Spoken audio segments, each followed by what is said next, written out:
ya. Nah, ini saya record ini ya. Jadi tetap makalah oke nggak Mas Bapak menyusul. Pokoknya presentasi hari ini sesuai dengan judul yang hari ini di RPS ya. Berpikir ilmiah, kemudian pengertian permasalahan dan rumusan masalahan ya. Saya nggak tahu lah siapa hari ini. Karena masalah teknis ini masalah ketua kelas ya. Pertemuan tetap 16, tidak bisa ditambah-tambah 17. Oke. Nah, silakan saya nggak tahu hari ini. Silakan presentasi.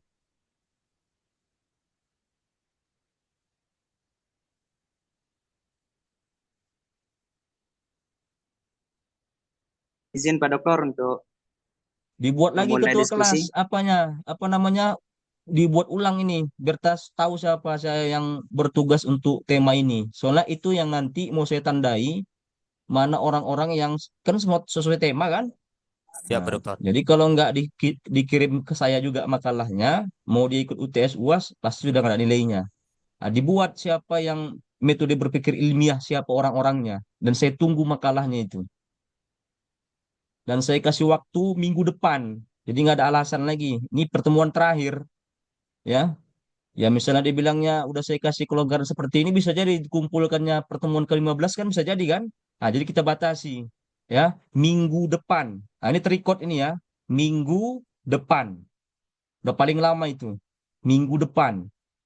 Jadi pas puasa-puasa harus ada makalahnya dikirim ke saya. Nah, jadi kalau nggak saya bilang minggu depan bisa jadi dibuatnya pertemuan ke-15 atau di UAS kan. Tidak. Minggu depan itu sudah masuk sama saya. Paling lama itu. Oke, silakan.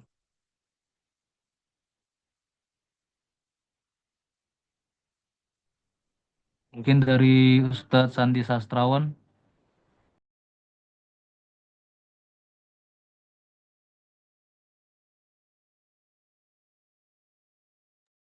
Mohon izin Pak Dokter, mungkin kita berikan waktu untuk kawan-kawan sekitar 5 menit Pak Dokter untuk mencari materi bahan.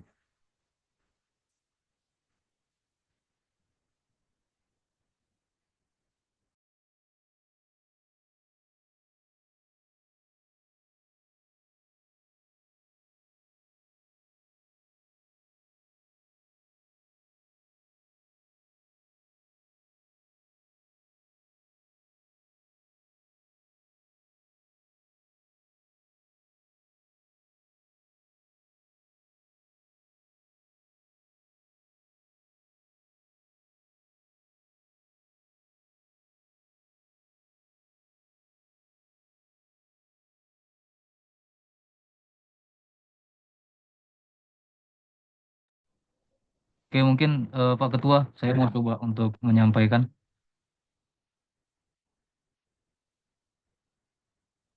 Bismillahirrahmanirrahim. Assalamualaikum warahmatullahi wabarakatuh. Waalaikumsalam warahmatullahi wabarakatuh. Alhamdulillah, wassalamu ala asrofil anbiya wal mursalin wa ala alihi wa ashabihi ajma'in, amma ba'du. Yang sama-sama menghormati guru kami, dokter, kemudian rekan-rekan semuanya. Sebelumnya kami mohon maaf sebesar-besarnya atas keteledoran kami dan juga kelalaian kami dalam melaksanakan tanggung jawab. Jujur, kelalaian ini bukan atas dasar kesengajaan, namun mungkin ada miskomunikasi di antara kami. Maka dengan segala kerendahan hati, Pak Dokter, kami mohon maaf sebesar-besarnya. Insya Allah minggu depan akan segera kami kumpulkan. Namun itu tidak menjadi sebuah alasan bagi kami untuk tidak menyampaikan materi, karena dari teman-teman semua juga memiliki hak untuk mendapatkan informasi atau pengetahuan yang baru. Maka dengan segala keterbatasan yang ada, saya ingin mencoba untuk memberikan sebuah informasi yang mungkin kali dalam segi referensi, namun kami berupaya melaksanakan tanggung jawab. Baik, sebagaimana yang sudah diberikan kepada kami, yaitu judul makalah, metode berpikir, dan juga lahan tafsir. Nah, dari sini ada beberapa hal yang mungkin menjadi sumber pembahasan. Yang pertama adalah metode berpikir, juga permasalahan penelitian tafsir. Dari latar belakang kita ketahui bahwasanya studi tafsir merupakan bagian inti dalam kajian Islam yang bertujuan memahami makna ayat-ayat Al-Quran sesuai dengan konteks historis, linguistik, dan sosial. Kemudian dalam penelitian tafsir, metode berpikir yang digunakan sangat berpengaruh terhadap hasil interpretasi. Karena itu, untuk memahami metode berpikir serta pendekatan penelitian dalam tafsir agar memperoleh pemahaman yang komprehensif. Nah, jadi ini adalah latar belakang dari pembahasan kita malam hari ini. Nah, dari latar belakang tersebut maka turunlah kepada rumus salah akan kita bahas. Yang pertama, apa yang dimaksud dengan metode berpikir dalam penelitian tafsir? Nah, apa yang dimaksud dengan metode berpikir dalam penelitian tafsir? Itu yang pertama. Kemudian yang kedua, bagaimana struktur dan fungsi makalah dalam penelitian tafsir? Nah, ini bagaimana? Yang pertama tadi what ya, apa. Yang kedua adalah how, bagaimana. Kemudian yang ketiga, apa saja permasalahan yang sering muncul dalam penelitian tafsir? Nah, jadi ada 3 rumusan masalah yang insya Allah akan kita bahas pada kesempatan hari ini. Kemudian tujuan penelitian, di sini ada 3 tujuan juga yang turun 3 permasalahan tadi. Yang pertama adalah kita mencoba menjelaskan konsep metode berpikir dalam penelitian tafsir. Kemudian yang kedua, menganalisis peran makalah dalam penyusunan penelitian tafsir. Kemudian yang ketiga, mengidentifikasi permasalahan yang sering terjadi dalam penelitian tafsir. Maka tujuan penelitian ini sebenarnya adalah goals dari the problem atau rumusan masalah yang tadi kita bacakan pertama. Nah, kemudian lanjut metode berpikir dalam penelitian tafsir. Metode berpikir dalam penelitian tafsir. Metode berpikir dalam penelitian tafsir meliputi berbagai pendekatan ilmiah dan rasional yang digunakan untuk memahami makna ayat-ayat Al-Quran. Beberapa metode berpikir yang umum digunakan dalam penelitian tafsir adalah yang pertama. Nah, ini kan metode ya, maka saya akan coba membagi ada beberapa metode. Yang pertama adalah metode deduktif. Nah, metode deduktif ini adalah metode berangkat dari prinsip umum untuk menjelaskan ayat-ayat tertentu dalam Al-Quran. Kemudian yang kedua ada metode induktif. Nah, metode induktif itu adalah peneliti atau kita mengumpulkan data dari berbagai ayat atau sur, kemudian menyimpulkan makna dari analisis tersebut. Itu yang kedua. Kemudian yang ketiga ada metode kritis. Metode kritis merupakan metode yang menggunakan pendekatan analitis dengan mempertimbangkan berbagai pendapat mufassir serta kritik terhadap tafsir tertentu. Kemudian yang keempat ada metode komparatif. Nah, komparatif itu adalah metode yang digunakan untuk perbandingan antara tafsir klasik dan juga tafsir kontemporer. Untuk apa? Untuk mendapatkan pemahaman yang lebih komprehensif. Nah, jadi dalam bab kedua itu, atau bab kedua yang tadi saya sampaikan, khususnya dalam bab metode berpikir dalam penelitian tafsir, di sini kami mencoba membagi 4 tadi. Yang pertama ada metode deduktif, metode induktif, metode kritis, dan juga metode komparatif. Kemudian beranjak ke bab ketiga, ini adalah peranannya dalam penelitian tafsir. Nah, ini dalam penelitian tafsir ini apa sini? Oh, mohon maaf. Permasalahan dalam penelitian tafsir. Nah, ini dia, permasalahan dalam penelitian. Apa saja permasalahan-permasalahan dalam penelitian tafsir? Yang pertama itu ada perbedaan interpretasi. Apa perbedaan interpretasi itu? Yaitu setiap mufasir memiliki pendekatan dan latar belakang yang berbeda sehingga sering terjadi perbedaan tafsir terhadap satu ayat. Nah, itu adalah perbedaan interpretasi. Kemudian permasalahan kedua adalah keterbatasan sumber tafsir. Keterbatasan sumber tafsir yaitu beberapa literatur tafsir mungkin sulit diakses atau belum diterjemahkan ke dalam bahasa yang lebih luas. Nah, kemudian permasalahan dalam penelitian yang ketiga adalah konteks historis yang berbeda. Konteks historis yang berbeda adalah interpretasi ayat Al-Quran harus memperhatikan latar belakang sejarah, sehingga penelitian harus memperhitungkan perbedaan zaman dan budaya. Kemudian permasalahan dalam penelitian tafsir yang keempat adalah objektivitas dalam tafsir. Nah, beberapa penelitian tafsir mungkin terpengaruh oleh bias subjektif dari penafsir, sehingga perlu adanya pendekatan ilmiah yang lebih ketat. Nah, itu mungkin rangkuman yang singkat kali ya.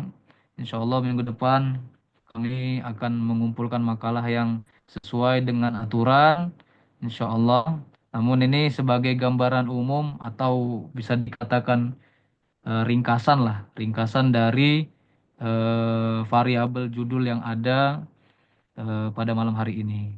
Nah, jadi itu beberapa poin yang bisa saya sampaikan. Mungkin saya berharap dari khusus sastrawan juga ada memberikan informasi atau sedikit pemaparan untuk teman-teman kita. Terima kasih banyak. Assalamualaikum warahmatullahi wabarakatuh.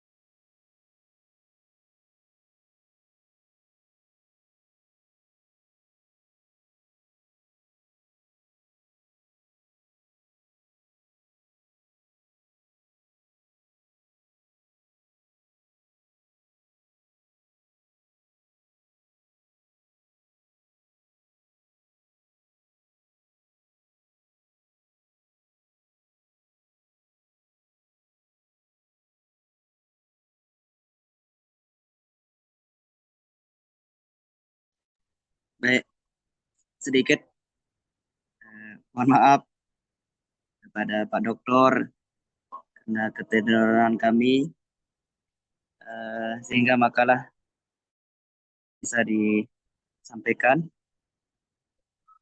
Sedikit terkait tentang judul makalah kami. Yang pertama, berpikir ilmiah.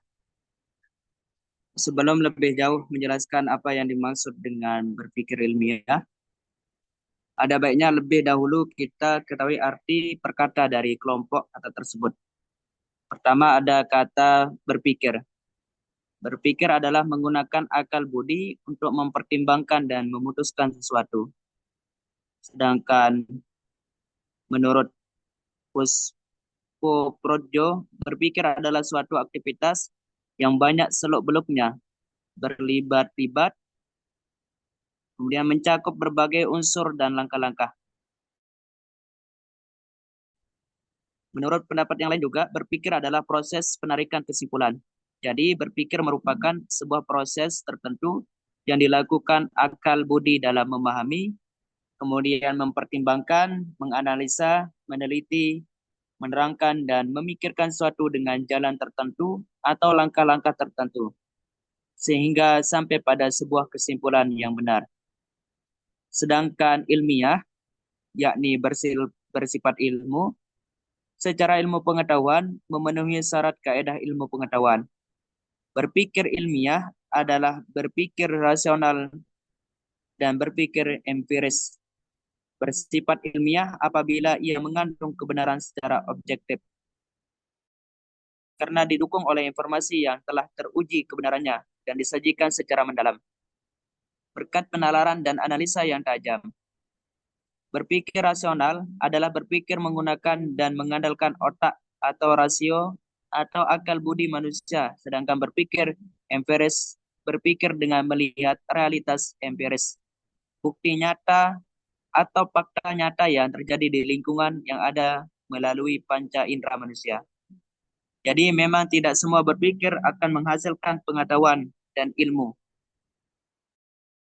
Semua berpikir disebut berpikir ilmiah.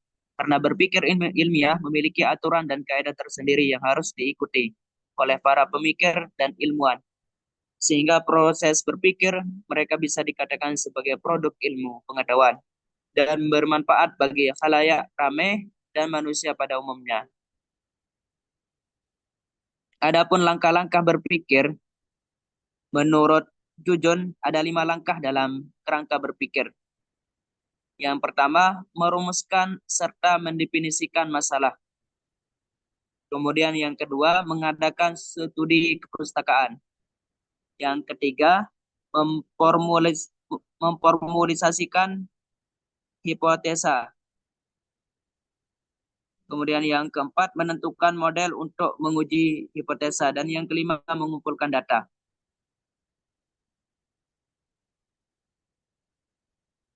Adapun penjelasan yang pertama, yaitu perumusan masalah merupakan hulu dari penelitian, yang merupakan langkah yang penting dan pekerjaan yang sulit dalam penelitian. Masalah adalah ibarat fondasi rumah atau bangunan, tempat berpijak awal. Apabila salah menentukan dan tidak jelas batasan dalam melakukan, akan menyulitkan proses selanjutnya. Di antaranya akan menyulitkan seseorang atau pembaca dalam memahami kejelasan judul, sehingga membuat pembaca memahaminya dengan multi tafsir. Oleh karena itu, kejelasan judul perlu dituangkan dalam perumusan masalah. Kemudian langkah berikutnya perumusan hipotesis. Hipo artinya di bawah dan tesa artinya kebenaran. Dalam bahasa Indonesia dituliskan hipotesa dan berkembang menjadi hipotesis. Hipotesis merupakan jawaban sementara atau dugaan terhadap pertanyaan yang diajukan yang materinya merupakan kesimpulan dari kerangka berpikir yang dikembangkan. Kemudian ada langkah berpikir ilmiah, yaitu adalah penarikan kesimpulan. Kesimpulan merupakan salah satu faktor yang penting dalam sebuah proses penelitian. Kenapa demikian? Karena dengan kesimpulan yang ada dalam suatu penelitian akan menjawab permasalahan yang ada dalam penelitian. Kesimpulan itu berupa natijah hasil dari penafsiran dan pembahasan data yang diperoleh dalam penelitian sebagai jawaban atas pertanyaan yang diajukan dalam perumusan masalah. Mungkin bisa kita simpulkan bahwa berpikir ilmiah merupakan cara berpikir yang memiliki dan menggunakan cara dan aturan tertentu dimulai dari adanya sebuah masalah sampai pada langkah terakhir dengan sebuah penarikan kesimpulan. Kemudian tadi tidak semua berpikir bisa dikatakan berpikir ilmiah. Karena bagaimanapun juga berpikir ilmiah harus menggunakan metode atau cara serta aturan tertentu yang telah ditetapkan. Nah, kemudian proses berpikir ilmiah itu melalui beberapa tahapan seperti yang disebutkan tadi. Dengan fungsinya manusia sebagai khalifah fil ard, maka untuk mengawal alam jagat raya ini, manusia harus memaksimalkan otak dan pikirannya di dalam memikirkan dan menalar sesuatu dengan pedoman, acuan atau kerangka berpikir ilmiah, sehingga bisa menjaga alam jagat raya ini dengan baik dan benar. Mungkin hanya itu yang dapat saya sampaikan terkait tentang berpikir ilmiah. Saya kembalikan ke Ustadz Iqbal. Baik teman-teman, dengan penjelasan singkat ini kami harap ada sedikit diskusi di antara kita, baik seputar metode berpikir atau permasalahan penelitian tafsir, yang insya Allah semakin banyak diskusi bisa menambah wawasan kita bersama. Baik kepada Bapak Ibu atau rekan-rekan semua, kami persilakan.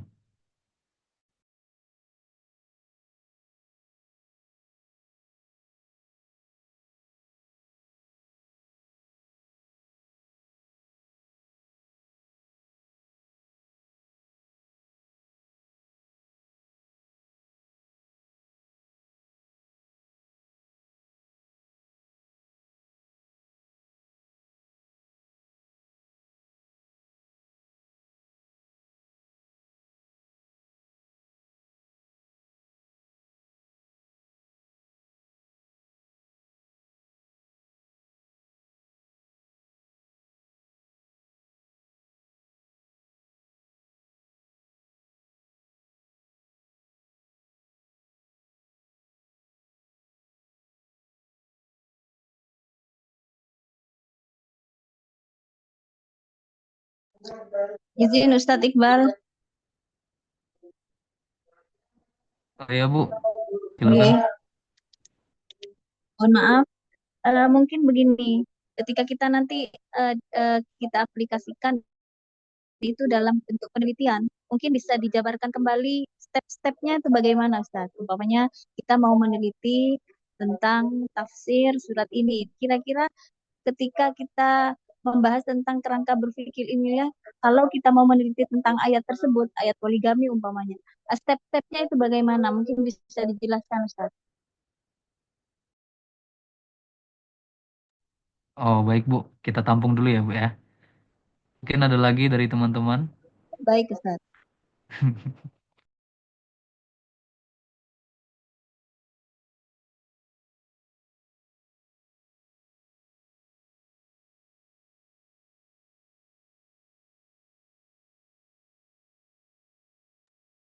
Sebelumnya izin bertanya, Ustadz Afwan. Oh ya, dipersilakan Mbak. Eh, Sebelumnya tadi diuraikan beberapa permasalahan yang kemungkinan terjadi dalam penelitian tafsir ya. Di sini ada 4 permasalahan. Mungkin dari pendapat pemateri sendiri, bagaimana jika hal tersebut ataupun salah satu dari permasalahan ini dialami, bagaimana cara eh, mengimbangi ataupun mengatasinya eh, di saat itu sedang melakukan penelitian tafsir. Baik, mungkin itu saja. Syukron. baik, terima kasih Mbak Nur Sapia. Ada lagi mungkin rekan-rekan biar ditampung dulu. Udah cukup ya mungkin ya dua dulu ya. Baik, ini pertanyaan pertama,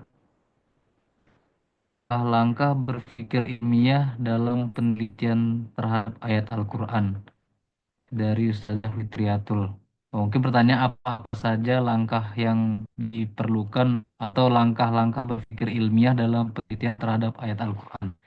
Nah, mungkin sebagaimana yang sudah kita sampaikan, bahwasanya langkah-langkah berpikir ilmiah itu kalau dari pribadi penulis ya, kita harus mengetahui aspek apa yang akan kita angkat gitu. Sehingga dari langkah-langkah tersebut akan ketahuan.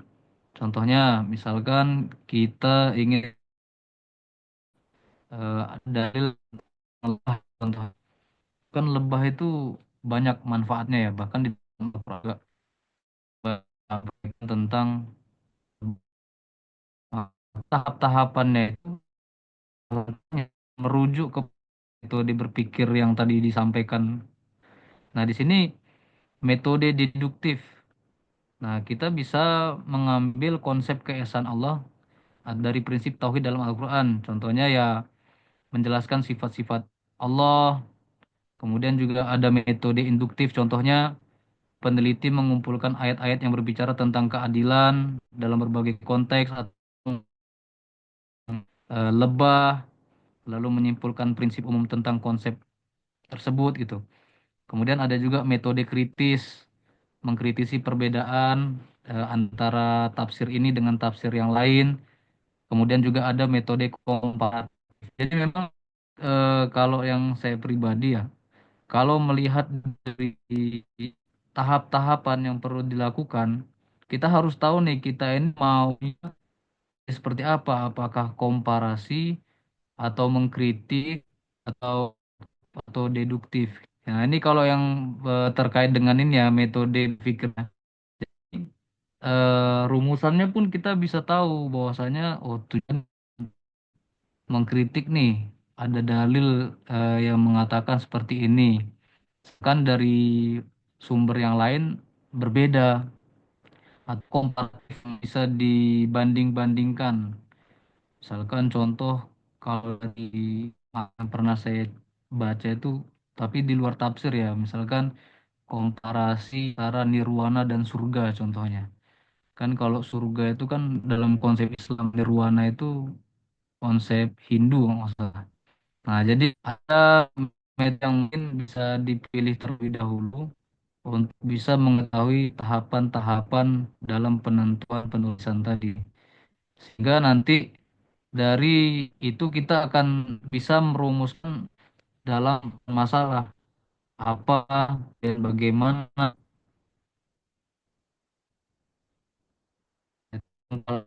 ilmiah dalam penelitian.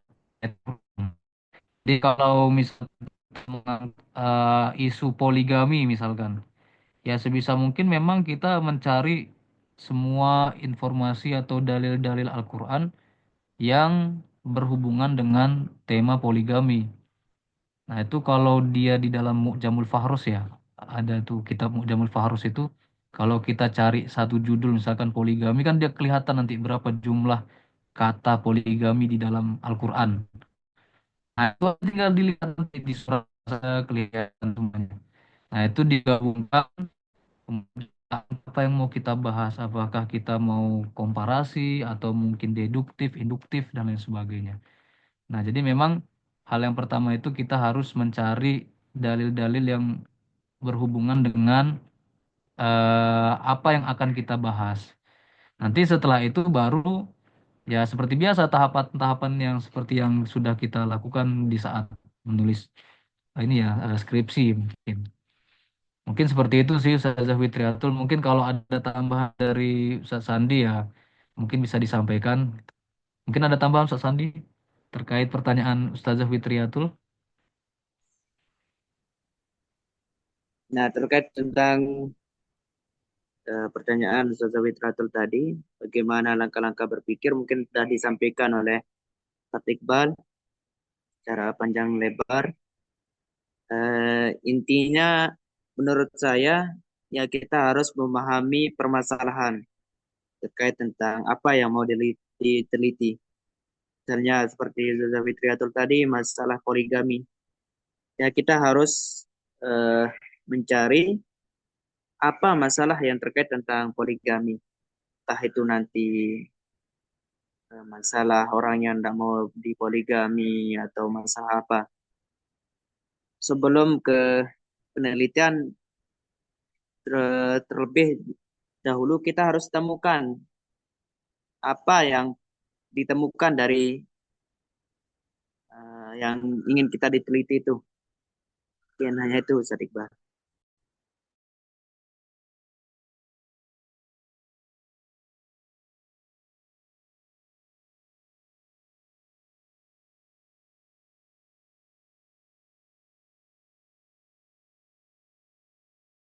Baik, untuk pertanyaan selanjutnya dari Husna, bagaimana cara mengerti masalah penelitian tafsir dalam melakukan penelitian tafsir? Oh, bagaimana cara mengatasi masalah masalah penelitian tafsir ya? Ya kan tadi kalau kita melihat dari permasalahan kan ada empat tuh, yang tadi mungkin sempat saya sampaikan, ada empat permasalahan dalam penelitian tafsir. Ya, yang pertama kalau kita lihat perbedaan interpretasi. Nah, tafsir itu maksudnya memiliki pendekatan dan latar belakang yang berbeda, sehingga sering terjadi perbedaan tafsir terhadap satu ayat.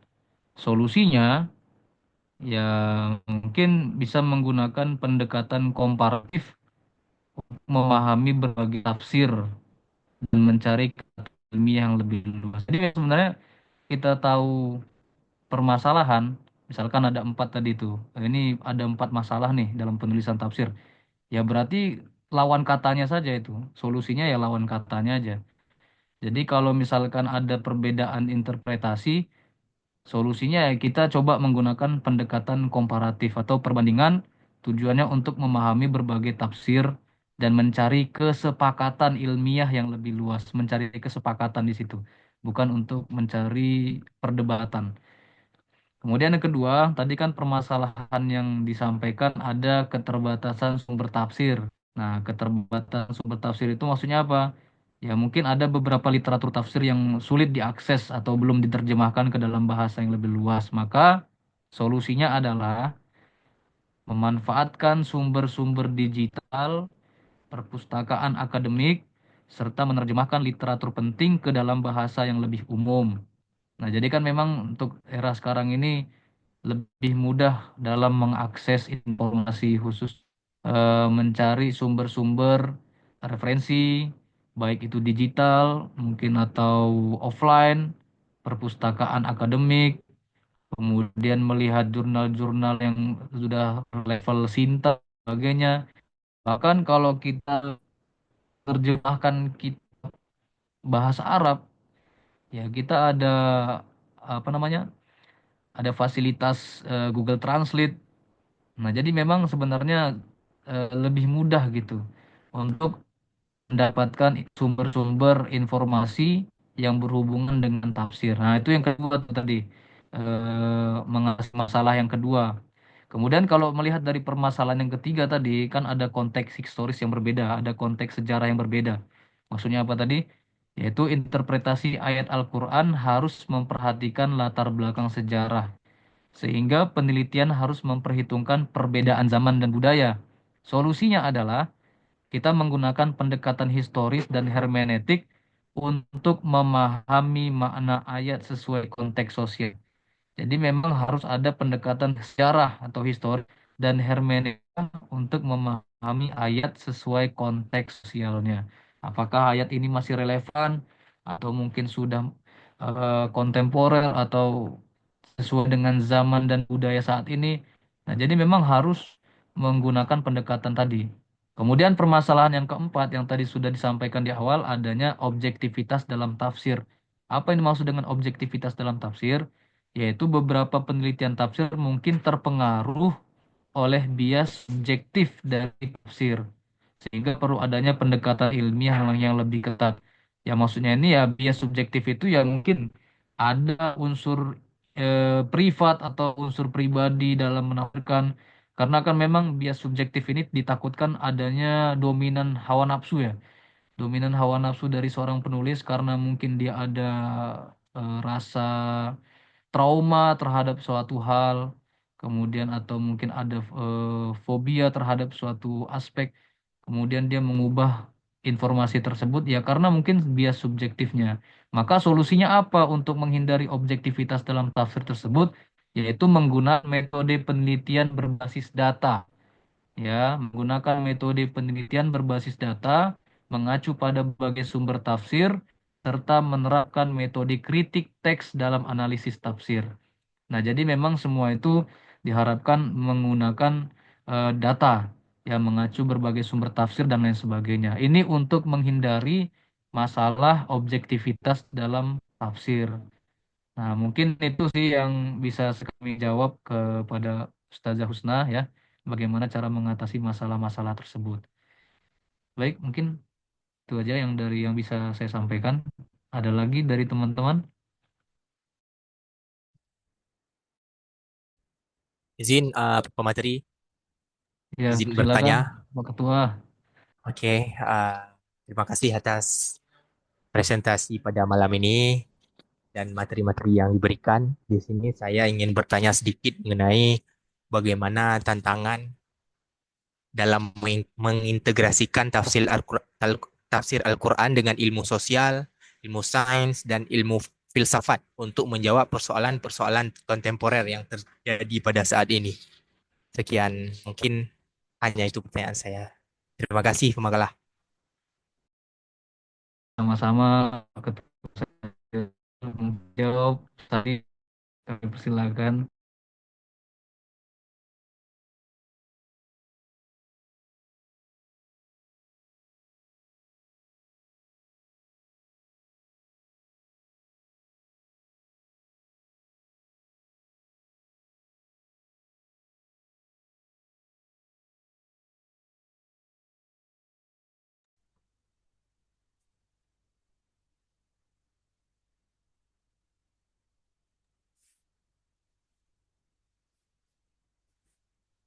Benar ya pertanyaannya seperti ini, Ustaz Zahirul.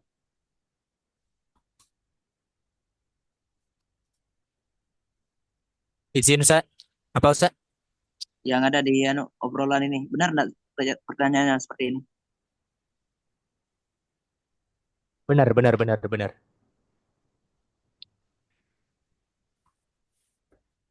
Izin Kita Ustaz. tunggu Ustaz, dari Ustaz Yun. izin bertanya.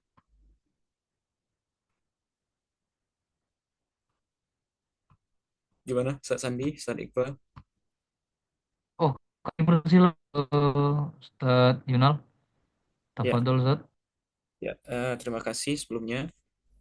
Eh, ya, karena kita berbicara masalah apa namanya standar ilmiah dalam penelitian ya.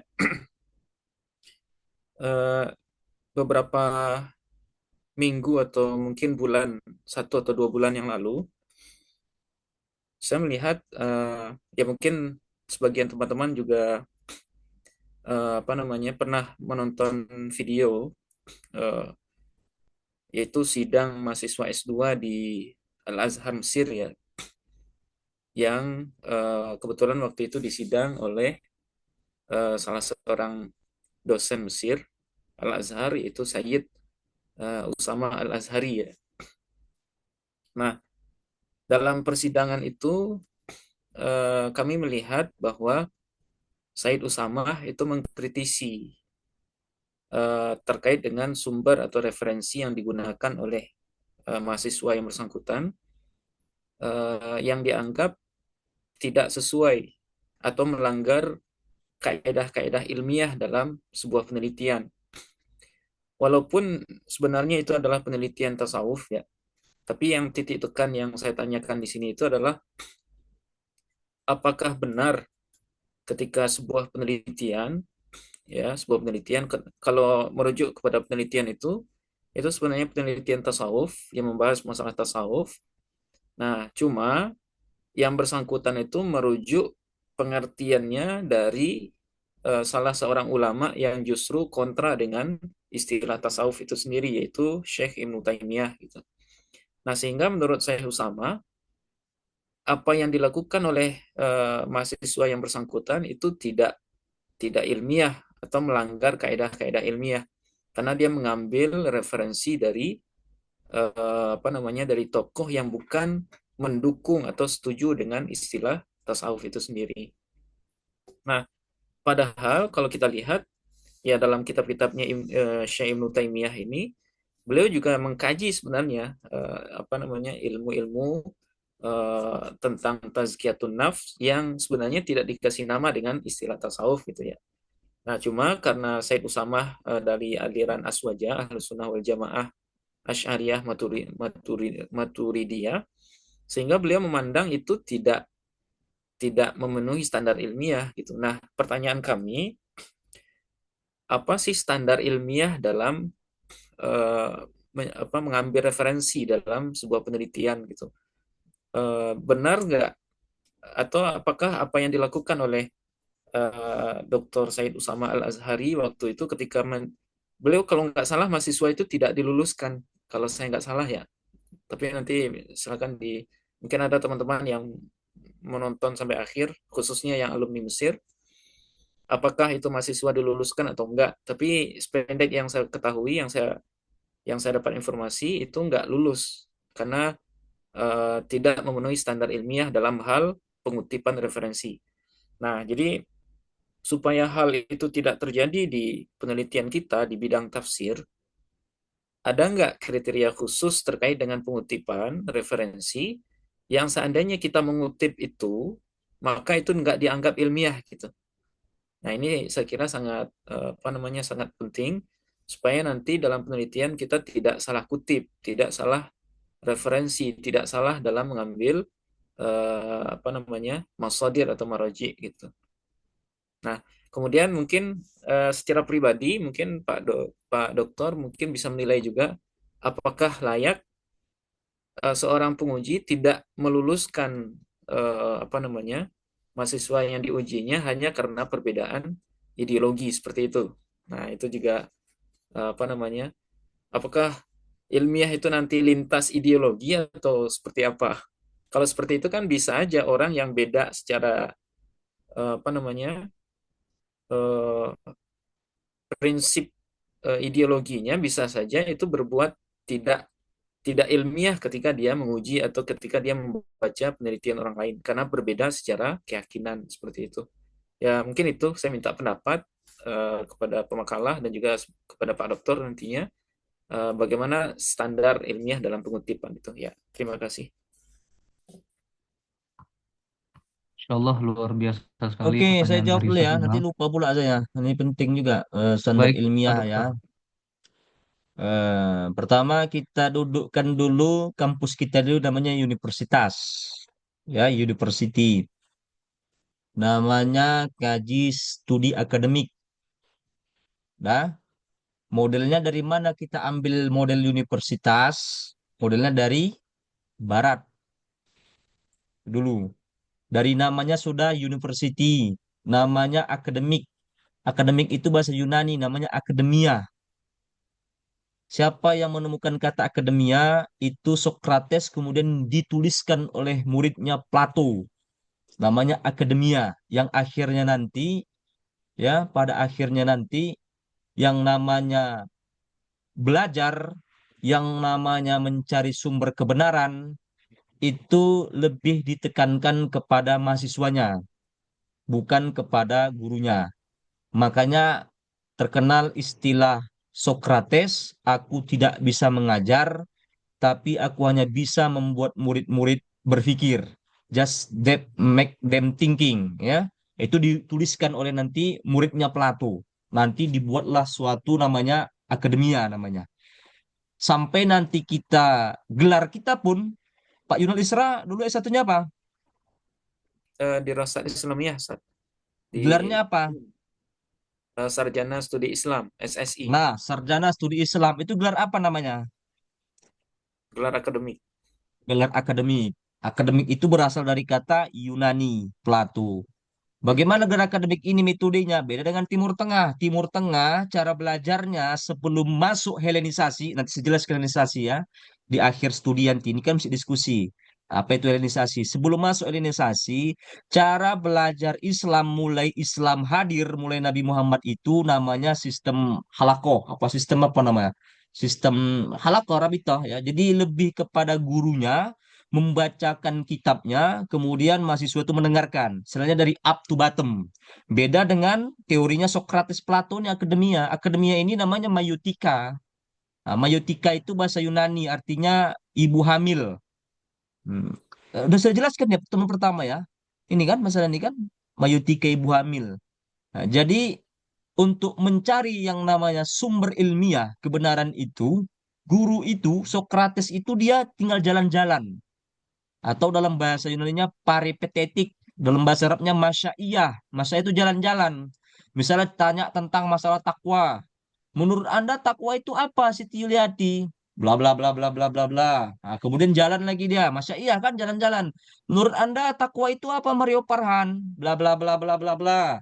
Menurut Anda takwa itu apa, Noval? Jadi sistem begitu. Jadi dia cuma membuat orang berpikir. Nah, nanti akhirnya disimpulkan adalah nanti bahwasanya secara umum takwa ini seperti ini setelah mendapat penjelasan dari berbagai orang.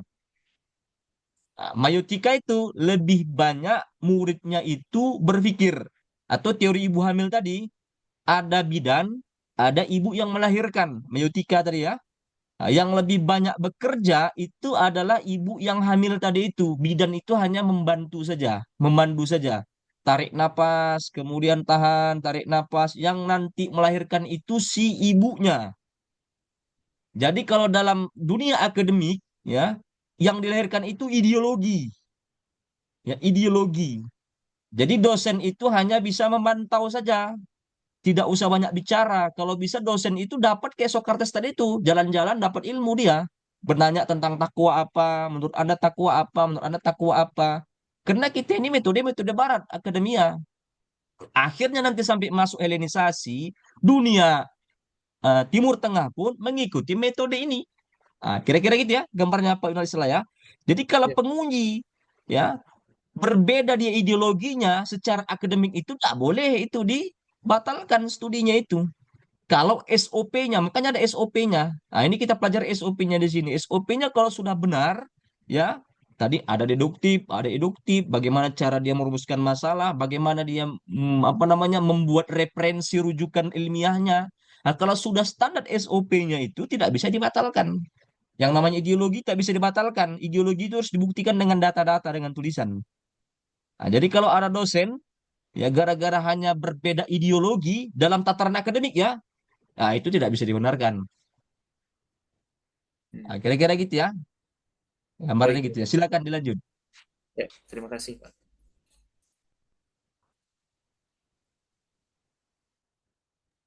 Baik, terima kasih Pak Dokter atas penjelasannya.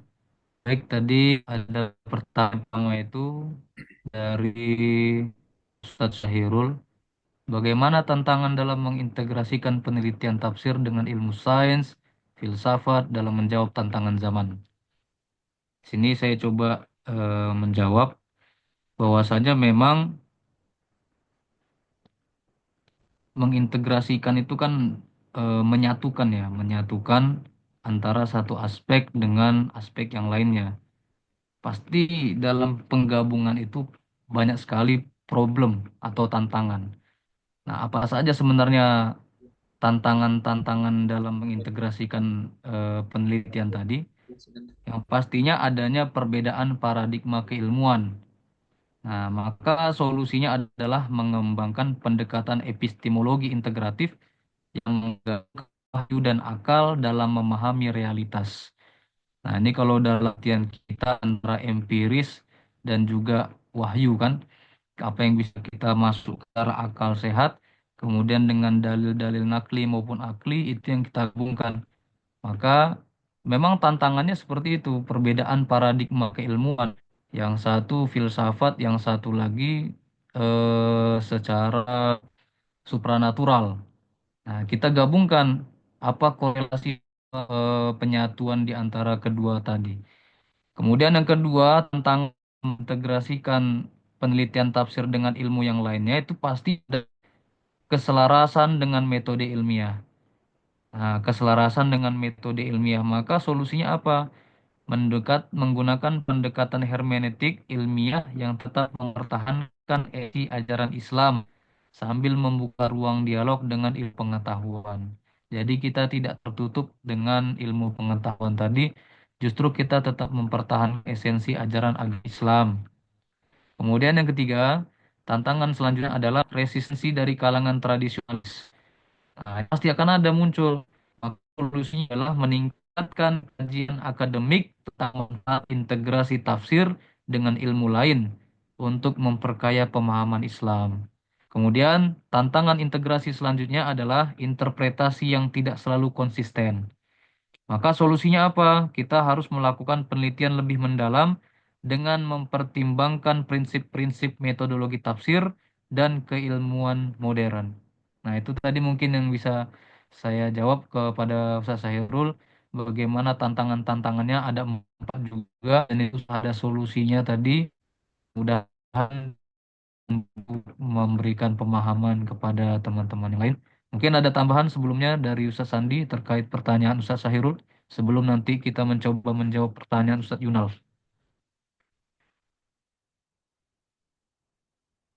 Ustaz Sandi ada?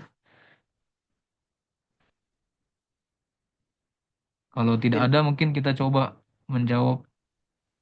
Tapi mungkin pertanyaan dari Ustaz Yunal sudah dijawab oleh Pak Dokter kayaknya tadi. Atau mau ditambah lagi Pak Dokter?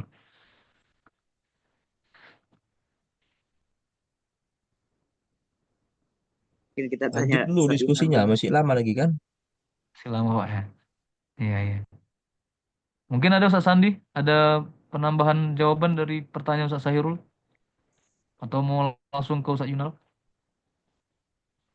Ya, kalau terkait tentang tantangan dalam mengintegrasikan penelitian tafsir dengan ilmu sains, filsafat dalam menjawab tantangan zaman, tentu perlu kita mencari pembahasan atau ilmu terkait tentang apa itu tafsir, kemudian sains juga itu apa, filsafat itu juga apa.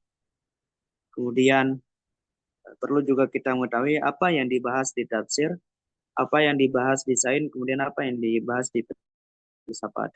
Kalau kita sudah mengetahui eh, tentang ketiga hal ini, barulah nanti bisa kita mengintegrasikannya. Apakah bisa apa enggak? Tentu yang kita lihat antara tafsir sains dengan filsafat, ini ranahnya agak jauh. Tentu kalau kita mau mengintegrasikannya, perlu ada kemampuan dalam meningkatkan supaya penelitian tafsir dengan ilmu sains, kemudian dengan filsafat, ini bisa diintegrasikan. Kemudian bisa dengan cara mengembangkan metodologi penelitian mungkin. Dan yang ketiga, dengan meningkatkan kerjasama, yaitu antara peneliti tafsir, filsafat dengan ilmu sains. Mungkin hanya itu yang dapat saya tambahkan. Baik, terima kasih Ustaz Sandi atas tambahannya. Kemudian tadi menambahkan pertanyaan dari Yunal, ada tidak kriteria pengutipan dalam penelitian tafsir? Ya memang ini kalau dalam pengutipan pengutipan referensi atau pengutipan itu mungkin secara umum apapun penelitiannya hampir sama gitu. Jadi ada standar operasional dalam penggunaan sumber referensi, bukan hanya tafsir. Namun memang dalam hal ini kan kita spesifik kepada tafsir. Jadi bagaimanapun tetap referensi ilmiah itu adalah inferensi yang salah satunya bersumber dari literatur yang kredibel. Ya, kalau yang tadi mungkin yang sudah dijawab oleh Pak Dokter, apakah dianggap lulus bagi yang berbeda ideologi. Namun kalau ini saya mencoba menjawab yang terkait standar referensi yang ilmiah ya, yang mungkin saya dapatkan. Yang pertama adalah memang harus bersumber dari literatur yang kredibel. Apa itu yang dimaksud dengan literatur yang kredibel? Contohnya tafsir klasik dan modern yang diakui di lingkungan akademik, yang memang sudah diakui di lingkungan akademik. Kemudian yang kedua ada jurnal ilmiah yang bereputasi, baik nasional maupun internasional. Kemudian yang ketiga ada buku dan referensi dari penerbit akademik terkemuka. Jadi memang rata-rata sumber referensi atau kutipan yang bisa kita ambil ini lebih baik adalah sumber yang sudah diakui baik tingkat nasional maupun internasional, khusus tafsir. Nah, ini salah satunya. Kemudian yang kedua, bersifat objektif dan terverifikasi. Jadi referensi yang ilmiah itu bisa jadi adalah yang sifatnya objektif dan terverifikasi.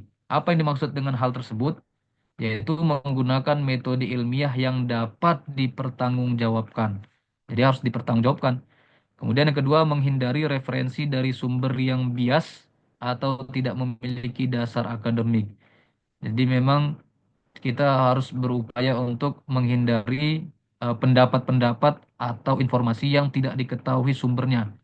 Nah, jadi kalau memang tidak ada sumber yang pasti atau valid, ditakutkan terjadi sebuah fitnah atau mungkin informasi yang tidak baik, ya lebih baik tidak usah diambil. Bahkan kadang ada juga yang sudah jelas ada referensinya, tapi ternyata salah kan.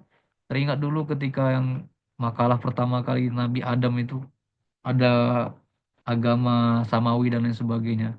Ya memang secara literatur ada pembahasannya, tapi kan ternyata berbeda pandangan gitu. Akhirnya mungkin referensi saya yang kurang objektif dan kurang terverifikasi, sehingga masih menggunakan data yang sangat apa ya, tradisional lah atau mungkin primitif gitu, belum update. Nah, kemudian yang ketiga, memiliki referensi yang dapat dilacak. Nah, referensi yang dapat dilacak itu maksudnya dilengkapi dengan informasi kutipan yang jelas. Ada pengarangnya, ada tahun, penerbitnya dari mana, dan lain sebagainya. Jadi memang harus jelas. Tidak eh, apa namanya, tidak ragu-ragu karena mungkin biasanya orang ragu-ragu itu karena dia tidak jelas. Tidak jelas ngambilnya dari mana sehingga udahlah asal buat aja. Kemudian tersedia dalam basis data ilmiah atau perpustakaan yang dapat diakses. Nah, kemudian terakhir eh, sumber referensi yang bisa dianggap sebagai ilmiah itu adalah dia relevan dengan topik penelitian, yaitu apa sesuai dengan tema fokus penelitian tafsir yang dilakukan dan tidak menggunakan sumber yang tidak berkaitan langsung dengan objek penelitian. Nah, jadi memang ada sumber atau informasi yang relevan yang sesuai dengan pembahasan yang kita angkat. Mungkin itu Ustadz Yunal yang bisa saya jawab. Sebenarnya Ustadz Yunal lebih lebih paham terkait ini, tapi ya saya coba menjawab apa yang bisa saya jawab. Baik, itu aja. Mungkin ada tambahan Iya, dari Ustaz Sandi, kami persilakan. mungkin cukup saat yang dari Cukup ya. antum tadi ya jawab. Ya, terima kasih banyak, Ustaz. Iya, sama-sama Ustaz Jainal. Mungkin ada lagi dari teman-teman?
Baik, dari rekan-rekannya, mungkin apakah ada pertanyaan lagi?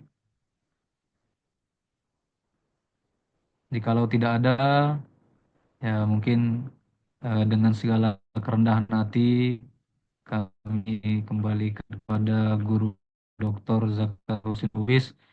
Kepada yang terhormat, kami persilakan Pak.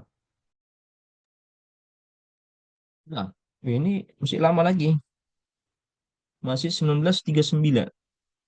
Kalau 20.00 nggak apa-apa. Jam berapa udah? Jam 8 belum kan? Belum Pak. Oke ya, kalau nggak ada lagi, saya menyimpulkan RPS kita pada hari ini temanya tentang berpikir kritis ya. Ada deduktif di situ, ada induktif, baru pengertian masalah, metode merumuskan masalah dan urgensinya. Kenapa harus ada berpikir apa eh, kritis? Nah, tadi di awal sudah saya jelaskan ya. Ini kita namanya nanti mau mengungkapkan suatu penelitian. Penelitian tujuannya mencari kebenaran, kan itu. Loh Pak, kita ini kan Al-Quran, kenapa harus pakai barat? Nah, kan itu pertanyaan tuh. Kenapa kita harus pakai deduktif, induktif ini yang bahasa Yunani? Karena deduktif, induktif ini ya zaman-zamannya Sokrates, Plato, dan Aristoteles. Induktif itu yang menemukan yang pertama kali Sokrates. Metode yang dia kenalkan namanya dialog. Akhirnya jadi dialog. Akhirnya diskusi ya. Jadi diskusi teman-teman ini itu adalah teori yang dikemukakan oleh Sokrates. Dialog namanya kan Yunani. Jadi orang-orang dulu untuk mencari yang namanya kebenaran dengan cara diskusi, dialog. Dari dialog itu muncul nanti pemikiran-pemikiran baru. Dari diskusi itu muncul pemikiran-pemikiran baru.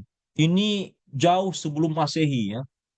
Jadi yang namanya mencari ilmu, namanya perdebatan akademik atau perdebatan belum akademik ya, perdebatan keilmuan itu sudah ada pada orang-orang Yunani.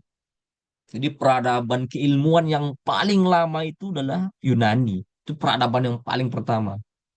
Yunani dikenal dengan namanya mitos, ya kan? Di zaman Sokrates hidup banyak mitos-mitos yang bertebaran.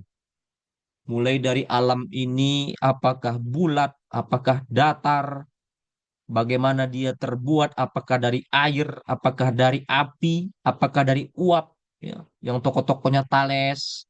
Jadi istilahnya ini zamannya Sopos lah.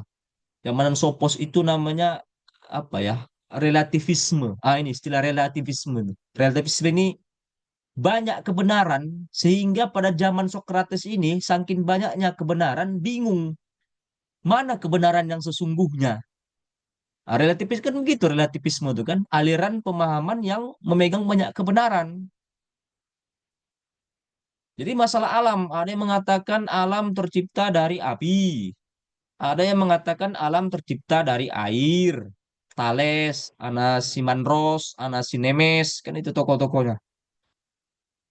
Kemudian bagaimana bentuknya? Ada yang mengatakan datar, ada yang mengatakan bulat, ada yang mengatakan lonjong. Jadi ini banyak kebenaran-kebenaran. Orang-orang awam pada saat itu, ini mereka-mereka yang mengungkapkan kan Thales, Anaximandros, Anaximenes kan punya murid-murid. Bingung orang-orang abam tuh bingung.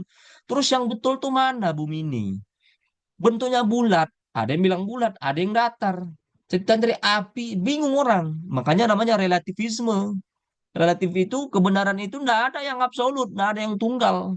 Tiba-tiba muncul tokohnya untuk mendobrak semua pemikiran itu. Yang namanya kebenaran itu satu, ada yang absolut dia. Itulah namanya Sokrates itu dia. Jadi Sokrates itu banyak dibenci orang pada masa dia itu. Karena dia mengakui yang namanya mencari kebenaran itu harus ada yang namanya kebenaran tunggal. Ya, makanya dia melakukan dialog.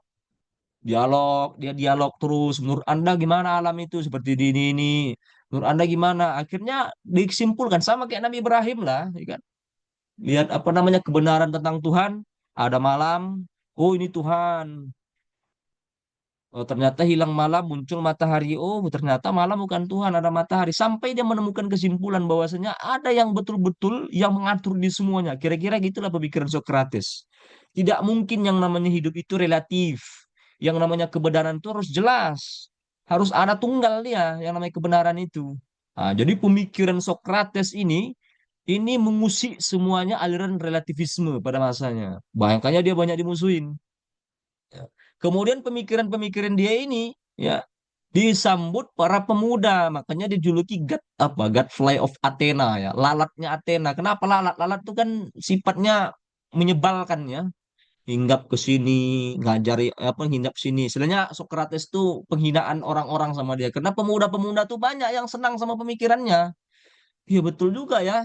Yang namanya kebenaran itu harus ada tunggal, nggak mungkin. Kalau nggak ada kebenaran nggak tunggal, kita mau pegangan kemana ini? Bagaimana kita bisa hidup? Bagaimana kita selamat dalam dunia ini? Nggak ada kebenaran yang tunggal kan itu. Semuanya sama semuanya. Kebenarannya nggak ada. Ah, disambut pemikirannya dengan murid yang terkenal Plato. Ah, Plato itu supaya terdokumentasi, supaya ada ajaran-ajaran gurunya ini, makanya dia buat sekolah. Sekolahnya namanya akademia. Sekolah akademia ini teorinya ngikuti gurunya tadi dialog, tapi dia sebut namanya maiotika teori bidan tadi.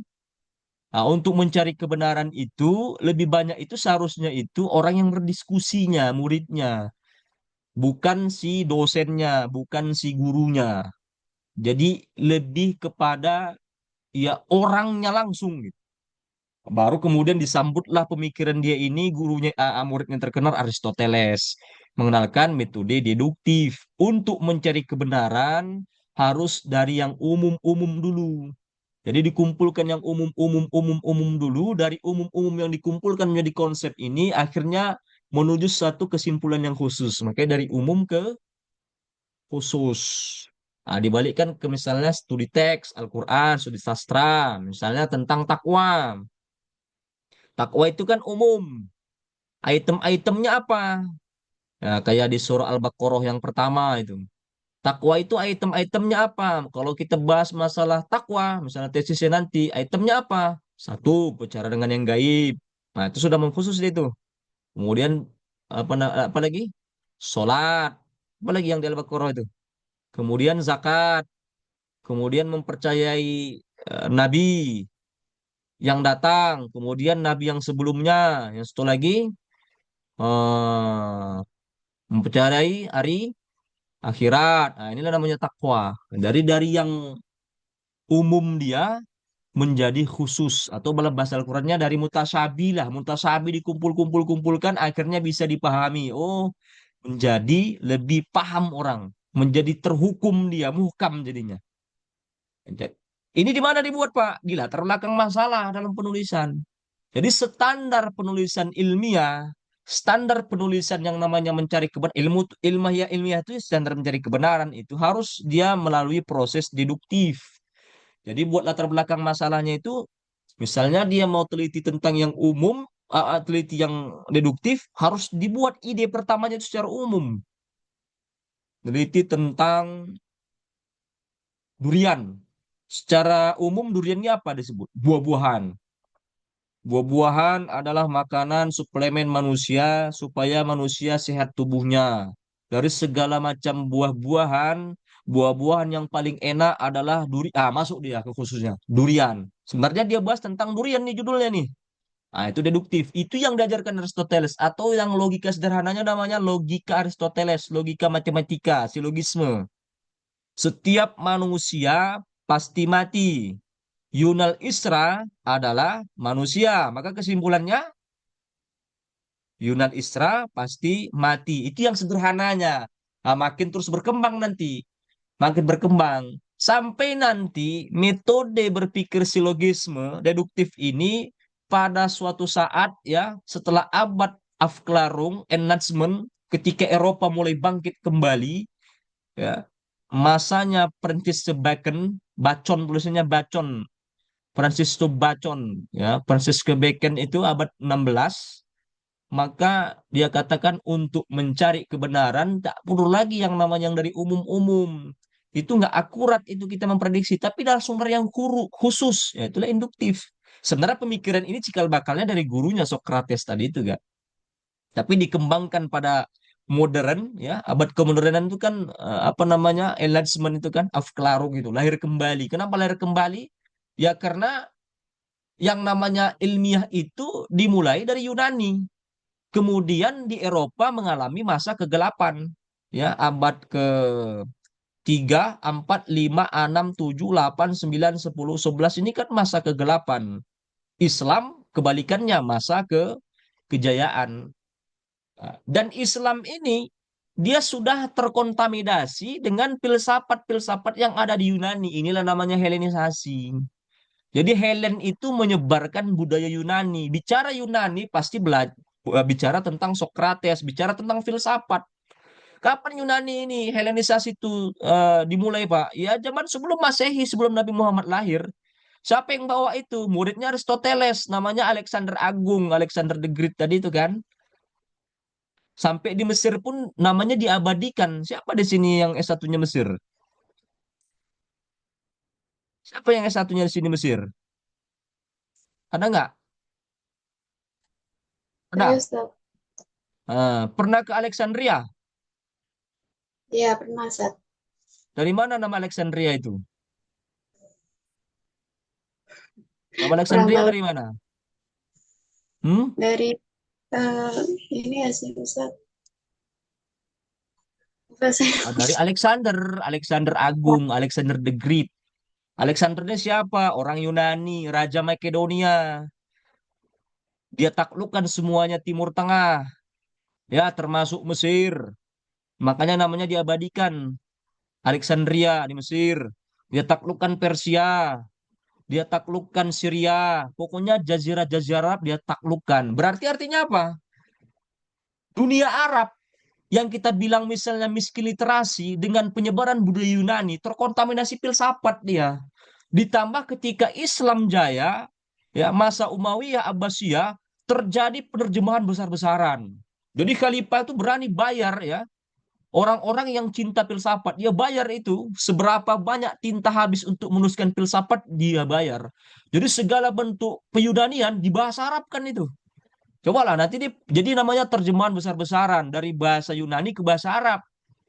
Ya, karena kan Helenisasi sudah tersebar ini sebelum Umayyah Abbasiyah. Jadi muncullah tokoh-tokohnya dari Islam itu. Misalnya Al-Kindi. Nah, ini kan terpengaruh dari Aristoteles. Al-Farabi, Ibnu Sina, Al-Ghazali. Meskipun akhirnya Ghazali masuk fase tasawuf. Sebelum tasawuf dia filsafat, filosof. Dia punya buku filsafat itu. Imam Ghazali. Siapa lagi? Ar-Razi, Ibnu Tufel. Siapa lagi? Ikhwan As-Sofa, Ibnu Miskawi. Ini orang-orang yang terkontaminasi semua dengan pemikiran Yunani. Banyak mereka mengeluarkan pemikiran-pemikiran Yunani. Sampai kesimpulan yang namanya meneliti ilmiah itu, yang benar itu seperti itu. Deduktif, induktif. Kira-kira gitu gambarannya. Ya, masalah deduktif, induktif. Sampai sekarang yang namanya standar ilmiah belajar akademik itu, kalau namanya bentuknya akademik, yang ujung-ujungnya di universitas itu pasti namanya melakukan penelitian yang bentuknya ada deduktif dari yang umum ke khusus. Baru induktif dikenalkan Bacon tadi itu. Nggak boleh lagi yang umum. Dari yang khusus-khusus menjadi umum. Itu Bacon tadi itu. Abad ke-16-an.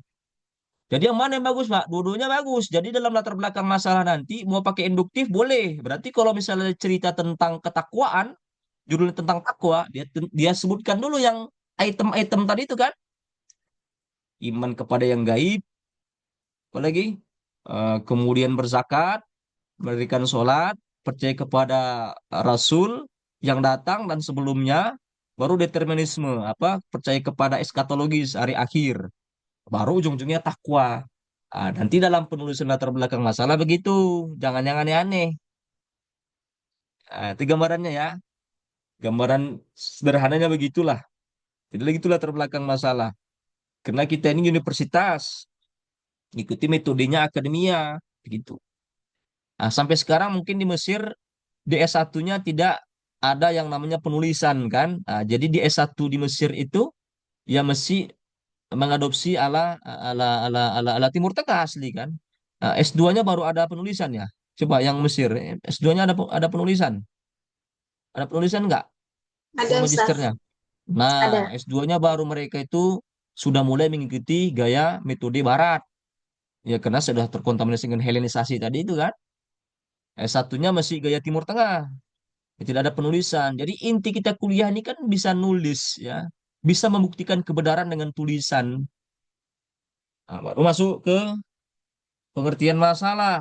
Nanti pengertian masalah ini harus ada dalam tulisan. Kenapa? Karena inilah jantungnya. Poin dari penelitian itu harus ada yang namanya masalah. Jadi masalah itu kadang harus dicari ya. Dalam penelitian masalah itu kadang harus dicari. Kalau dalam kehidupan berdunia, masalah itu harus dihindari. Karena kalau kita buat masalah bisa masuk penjara, kan gitu. Tapi kalau dalam penelitian tuh masalah itu kadang harus dicari. Karena untuk menjawab suatu kebenaran itu harus ada dulu yang dimasalahkan dulu.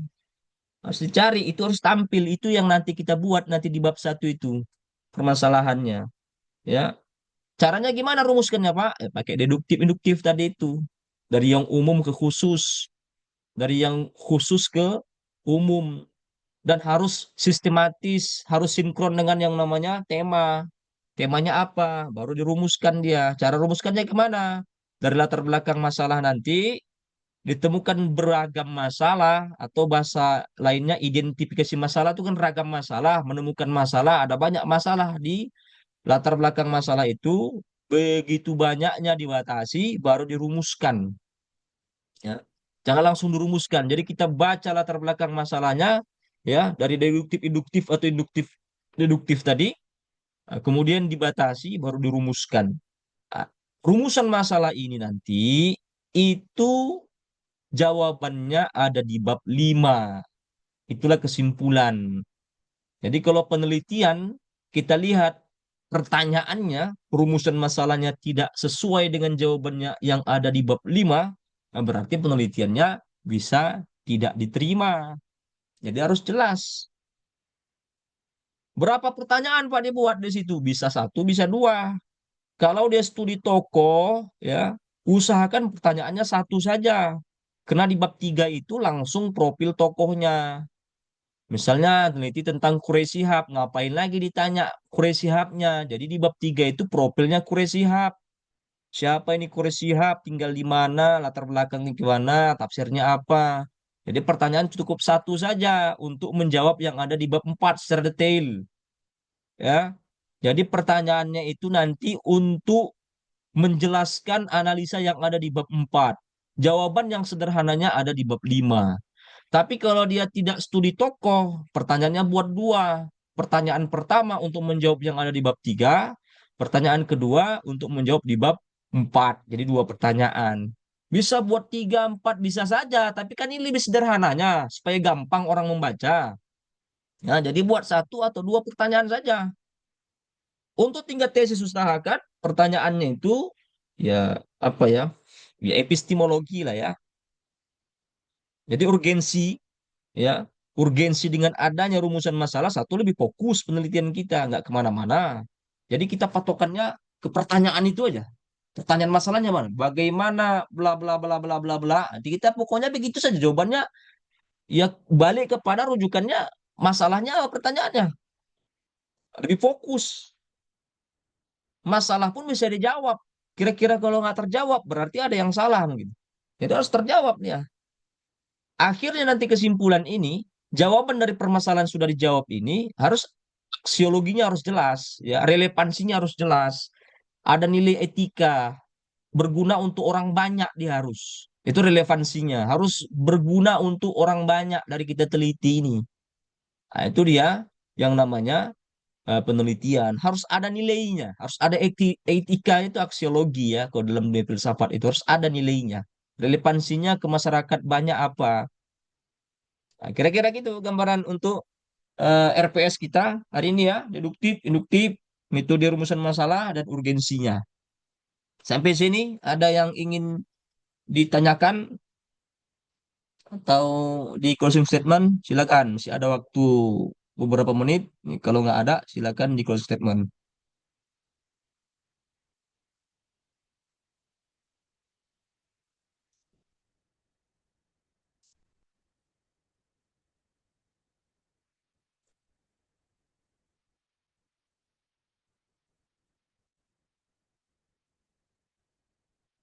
Nah, jelas ya.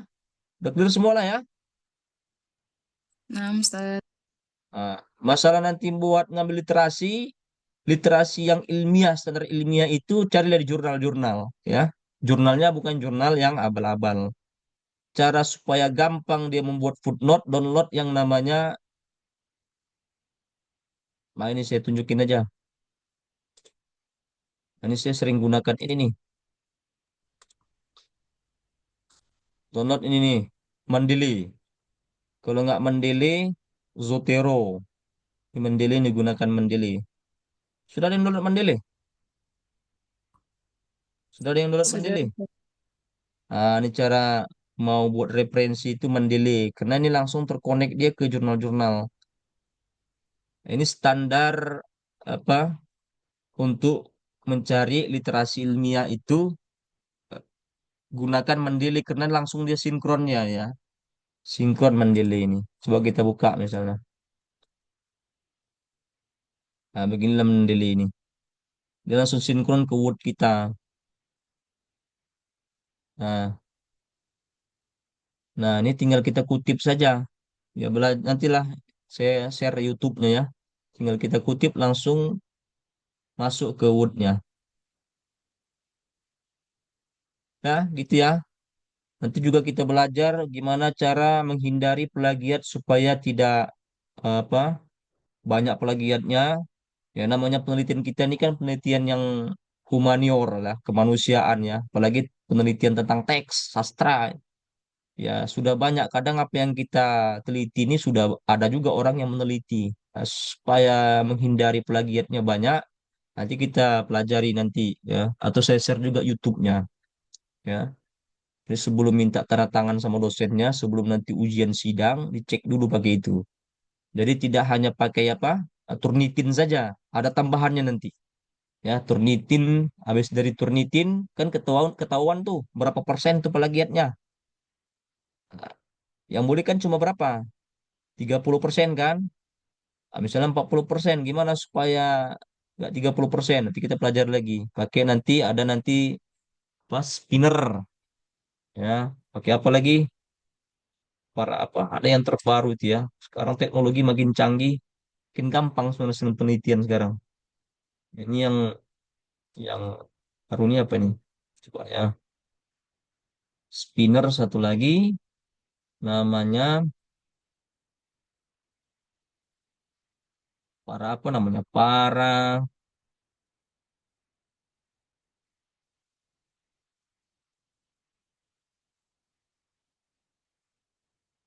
nah ini ya.